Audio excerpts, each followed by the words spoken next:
ทุทุจ้ามาไปเอาไปขายเอาเล็กน้อยไปขายไปเลยเอาไหมเอาชูพันกินเนี่ยโอ้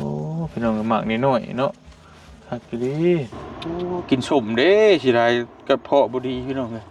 เพิ่นรักการเพิ่นจะเฮ็ดจังซี่เลยพี่น้องนี่นี่หมากมันนี่เนาะพี่น้องเลยนี่ป้าพี่น้องเลยของเป็นราคาอะไรนี่ชื่อเป็นโลจะเท่าไหร่โอ้ก็รู้นี่ปกติมันแก่มันชุกนะมันจึงหล่น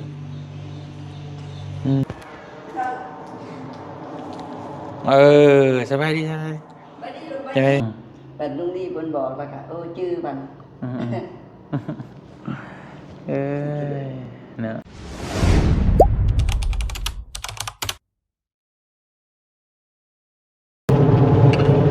ว้าวพี่น้องเปิดภาพมาบัดนี้พี่เด้อเห็นปั๊มน้ำมันห้างนี่ก็คุ้นเคยกันดีพี่น้องเนาะบ้านกรุงตูนเมืองปากซองแขวงจำปาสักพี่น้องเนาะบ้านน้องมีพาน้องมีไปเยี่ยมบ้านเยี่ยมซองก่อนมื้อนี้โหป้าโจพี่ไอ้ก็ตัดหญ้าถ่าอยู่กดแกะอยู่พี่น้องว้ายเอ็นบ่เธอมาพี่ลุงพี่ไว้ลืมกันละบาทโอ้ยหลานก็ได้น้องไปอยากชมอยากแก้วเปื้ออยู่ฮะม่วงไปพี่น้องเลย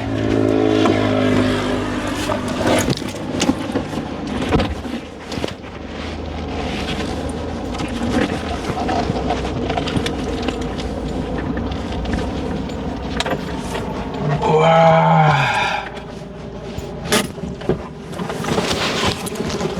เอ้ยมาทำไมมันหนีกันละบาทนี่โอ้ยมาพี่มันกินขนมพี่ไว้หอดแล้วพี่น้องเลยทักทายสบายดีพ่อแม่พี่น้องเบิร์ดสกูทุกคนวันนี้ก็มาเยี่ยมบ้านน้องมีคือเก่า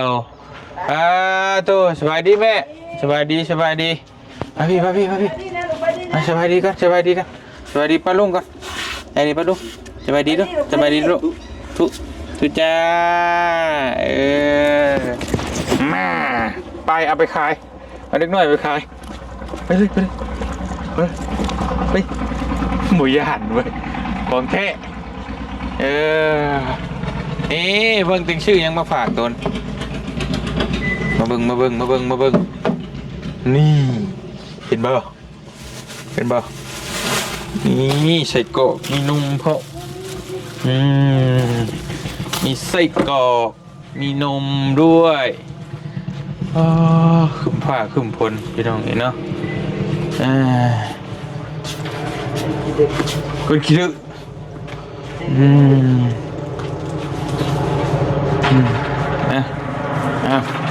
ลงไปกินฮะเจอพี่เลย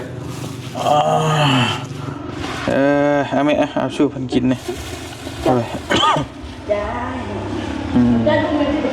ปเอามาเบิ่งเอาหมักเบิ่งหลังบ้านพี่น้องเอ้ยมาเบิ่งส่วนหลังบ้านก่อนโดยพี่น้องเอ้ยไปมาเบิ่งบ่อเตียงมักแบบธรรมชาติเนาะที่มาหลักเบิ่งหลังบ้านเราก่อนในต้นกาแฟเรากล้าไหมหัวใจไปไหนเด้อทางนี้เด้อโอ้ยบุคือไปชวนบ้านน้องเดิมพระบุมีพี่น้องเลยโอ้นี่รุ่นเลยชุบว่าเลยโอ้พี่น้องหมักนิดหน่อยเนาะหักดีดูเสียบ้านเบานุ่งเราจะมาหากินตะตี้ตะตั้งไปไว้ใจสันมีเชื่อใจ อันนี้อะโวคาโดพี่น้องไงเฮามาตะกี้นั่นช่วงพอดีเก็บกาแฟเบิดแล้วมานี่เฮามาเบิ่งตอนที่มันเบิดแล้วอ๋อนี่ก็มะม่วงปอลูกดีนี่โอ้กินสมเด้สิได้กระเพาะบ่ดีพี่น้องเอ้ยก่อนบ่เตียงนี่บ่ย่ำขวบแม่นโอ้ยเห็นแล้วก็เปรี้ยวปากเนาะยำย่างอยู่พี่น้องจักพันไปยังแบบว่าเฮาสิพามาเบิ่งหลังบ้านก่อนพี่น้องนี่ส้มโอมีเบิดเลยเนาะต้นยังแม่ผักกุมกินใบมันนี่บ่หรือว่าจังได๋อ๋อโอเคอันนี้เฮาพามาเบิ่งตอนมันเบิดพี่น้องเอ้ยมันก็ถือว่าธรรมชาติเฮ็ดให้ดีได้เนาะแบบว่าเฮาเก็บหมากมันเบิดเก็บหมากมันเบิดแหละโอ้ยสิบ่ได้เป็นเป็ดนี่บ่มีติพี่น้องเอ้ยเก็บหมากมันเบิดแหละผลห้ำเลยบาดนี่ผลห้ำด้วยใบเขียวขึ้นมันเป็นหมากใหม่บัดนี้เนาะพี่น้องนี่มันเป็นหมากใหม่คือธรรมชาติคือบ่เตียงเคยเฮ็ดงานสวนส้มสวนอีหยังก็แล้วแต่เพิ่นหลักการเพิ่นสิเฮ็ดจังซี่เด้อพี่น้องนี่หมากมันนี่เนาะกำลังปรุงขึ้นพี่น้องเอ้ยนี่เพราะว่าคือหมักส้มโดยมาเกี้ยงในบ้านเขาเอิ้นคือกันบ่เตียงเคยเฮ็ดงานเก็บหมากมันเบิดเลยเพิ่นสิฮดน้ำบัดนี้พี่น้องเอ้ยเล็งน้ำเข้าฮดทุกมื้อเป็นเดือนฮดแล้วก็ใส่ปุ๋ยแล้วก็ฉีดยาแล้วก็เล็งให้มันแล้วมันก็ใบขึ้นเขียวขึ้นมันก็แตกดอกมาใหม่อีกนะอันนี้แบบว่าธรรมชาติเฮ็ดให้เลยนะเฮาเก็บหมากมันเบิดแล้วก็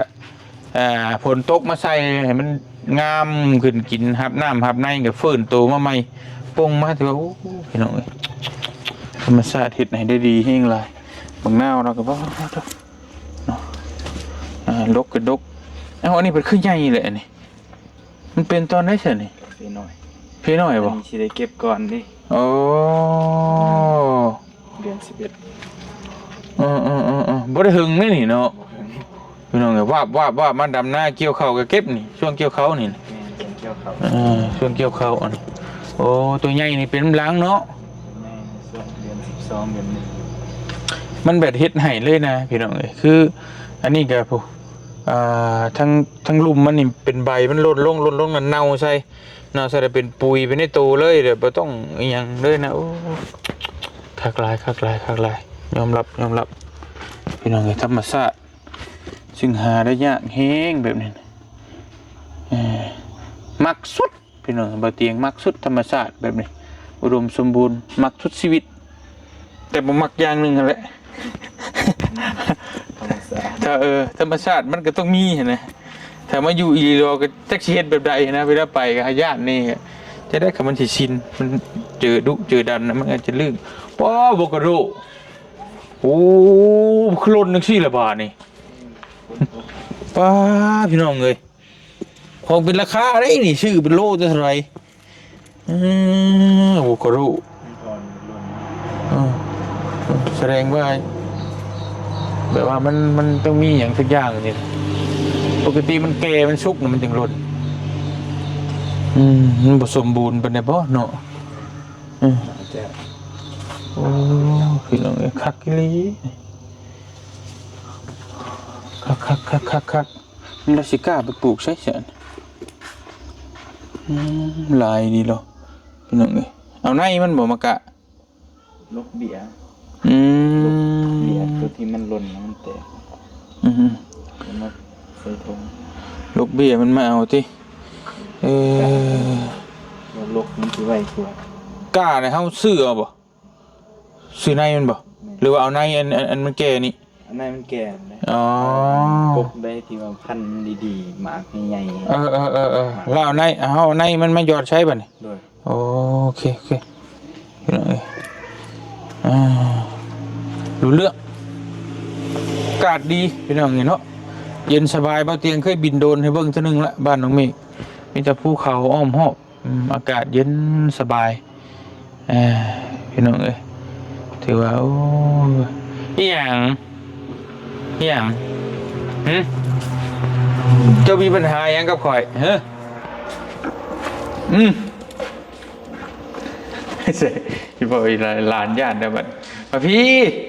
มึงมาหยอกกันชื่อมาพี่มาพี่มาไว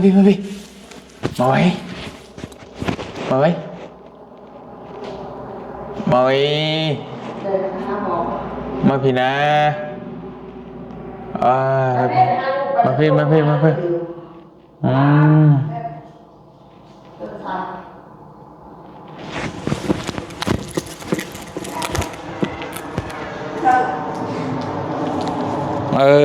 สบายดีใช่ไหมใช่ว่าย่านเลยคิดดูบ่คอยชื่อยังว่าดูคอยชื่อ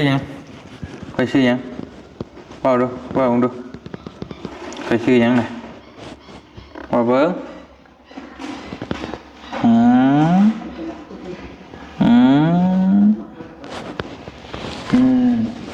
ใช้พ่อมีตัวไปใช้เพื่ออะไรคนมีพ่อมีเมย์บ่นี่พ่อเมย์กับบ่เห็นเห็นเลย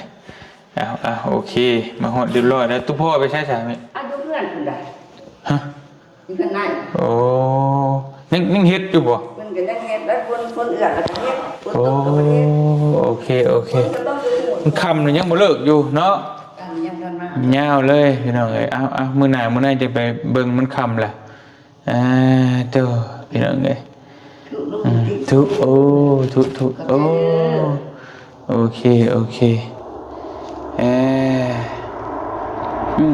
กินแซ่บป่ะฝนกะตกคุมื้อเป็นอะไรอยู่ดีมีแห้งอยู่บ่มาพี่จะได้เอากล่องมาให้ไอ้พี่โอเคน้องมิพาน้องมิมาเยี่ยมบ้านแต่กลับมาคำในจากน้อยมานี่พี่น้องเอ้ยเตียงเอ้ยเป็นว่าคนว่าเห็นไหมเพิ่นเว้าเลยจมเลยนะเบิ่งโทรศัพท์แล้วก็เว้าเลยมากันมาหากันญาติกันมาหาผัดบ่ฮะเตียงลุงดีเพิ่นว่าชื่อดีคือหยังลุงดีก็ฮู้จักมาจักเทื่อพูดนะ2เทื่อนึงก็จื้อเลยได้เบิ่งในโทรศัพท์ลุงดีเป็นอะไรลุงดีจะจ้อยบ่ลุงดีเนาะจะจ้อยบ่ก็เป็นแต่ว่าประเทศหนาพะบ่ฮะแต่ลื้ออยู่ดนๆมันก็อยู่ในเบิ่งนึงแล้วก็ดอกมือเป็นได้ลุงดีจะจ้อยบ่ลุงดีค่ะจะจ้อยลุงดีมาถึงอีกลุงเตียงเป็นลุงดีบนบอกแล้วค่ะชื่อมันเนาะสุดยอดคนดึกอันเบิ่งกันนั้นซ่อมจะจื้อเลยโทรศัพท์เบิ่งลุงเตียงบ่ทันได้เมื่อติบ่ทันได้เมื่อบ้านติยังอีกมื้อ2มื้อนี่แหละประมาณนั้นแหละถึงมื้อเป็นว่าเมื่อบ่ได้สั่งแล้วก็เมื่อเดียวนี่บ่เป็นหยังเป็นหยังเนาะเมื่อก็เอานี่เขากินของตอดมาแล้วเนาะฝากเลยเป็นหยังเนาะเกินมาซั่นนี่ของในสวนเฮานี่อยู่สวนในฝนตกเด้เดี๋ยวพริกกระปุกบ่มีสวนอันนี้นี่งัวเขามัน2เทื่องัวเขา2เทื่อบ่ได้ปลูกบ่ปลูกอยู่ดอกกันงัวกินเขา2เทื่อแต่งนี่รวมคือเพิ่นรถมาโซ่บ่ออกรถใหม่บ่เฮ้ยได้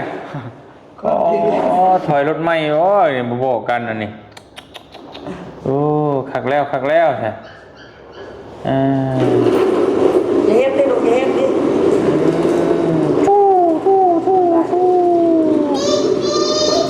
ปีกก็โอ้ยชื่อมาจากคักนี้เด้น้ำมันชื่นผู้ป่วยอารมณ์อยู่เนี่ยปานนั้นดอกสีน้ำเป็นหมอแกะเป็นหมอต้องไม่แกะให้ หนังลุงกินเด้ออ่ะ โอ้ขอบใจโอ้จะคว่ำแท้ให้น้าบ้าไม่คว่ำโอ้ขอบใจเก่งโอ้คว่ำอีเล่นี่เก่งหลายความดีของมันเลยพ่อเลยจะที่ดิพี่น้องเลยมีแต่น้องมิกนั่งคุยกับเมธาแป๊บหนึ่งเนาะน้องนั่งคุยนั่งถามไทยกันเดี๋ยวเตียงออกไปข้างนอกก่อนแป๊บหนึ่งพี่น้องเลยออกไปสูดอากาศมักธรรมชาติพี่น้องเลยนั่งดินน้ำเมธาเด้อเอาคุยกันพี่น้องเลยโอ้ยบักปลาทุเนาะแล้วแหละให้ลุงนั่งวะให้ลุงนั่งนี่วะบ่ไหวตีลุงบึงก้นลุงก็เต็มเลยนี่บ่ได้นี่นะบ่ได้นั่งรถเจ้าน่ะเขานั่งเจ้าน่ะเขานั่งโอเคพี่น้องเลยนะบ่เตียงมาสูดอากาศข้างนอกถ้าก่อนให้น้องเมฆนั่งลินกับเมย์พี่น้องเลยอยู่น้ำครัวจะเด็กจังหน่อยคำจังหน่อยกะสีผ้ากันกราบบาทนี่พี่น้องเลยคำพูดแหละได้มาเลยเนาะจังไรก็ขอบคุณขอบมกขอบใจหลายๆบัดสุขุสุขคนเด้อ FC พ่อแม่พี่น้องที่ติดตามตลอดมาแล้วก็ฮักแพงนะพี่น้องเนาะเมื่อนี้ก็พาน้องเมฆมาลินบ้านพี่น้องเลยมาลินบ้านคือเก่าแหละมาเยี่ยมมายามจักเล็กจักน้อยพี่น้องตอนแรงๆหลังจากเลิกถ่ายคลิปถ่ายทำเป็นทีเรียบร้อยนะพี่น้องเนาะก็พาเพิ่นมาลินบ้านดินเมืองแล้วก็เวลาค่ำๆก็สิพากันกลับพี่น้องเนาะเฮือนซ่านบ้านซองนี่ก็นี่แหละพี่น้องหลังใหญ่หลังโตเฮือนกกเฮือนเข้าเฮือนพ่อเฮือนแม่แหละเนาะเฮือนโตเฮ็ดใหม่ก็ยังอยู่พูนอีกอยู่วังนึงเดี๋ยวมื้อหน้าก่อนมันบ่ค่ำบ่มืดสิไปถ่ายให้พี่ให้น้องเบิ่งมื้อนี้มันค่ำแล้วไปก็ยันมันค่ำเนาะไกลเติบอยู่พี่น้องเอ้ยสำหรับที่นี่บ่เตียงก็โตจบคลิปแล้วก็นั่งดินน้ำน้องน้ำทั้งตู้เมย์กับเพิ่นก่อนเนาะตู้พ่อก็ท่านได้มาเพิ่นพุ่นแหละเฮ็ดเฮือนอยู่ข้างนอกพุ่นแหละเฮือนน้องเมฆนั่นแหละพี่น้องไอ้ค่ำๆจังหน่อยพุ่นแหละนะจังสิพากันกลับจังได๋ก็ขอบคุณขอมกขอบใจหลายๆ FC บัดสกูทุกคนที่ติดตามโดยตลอดมาแล้วก็ฮักเพลงเนาะอยู่ดีมีแฮงบัดสกูทุกคนเด้อสบายดีเด้อพี่น้องเด้อบ๊ายบาย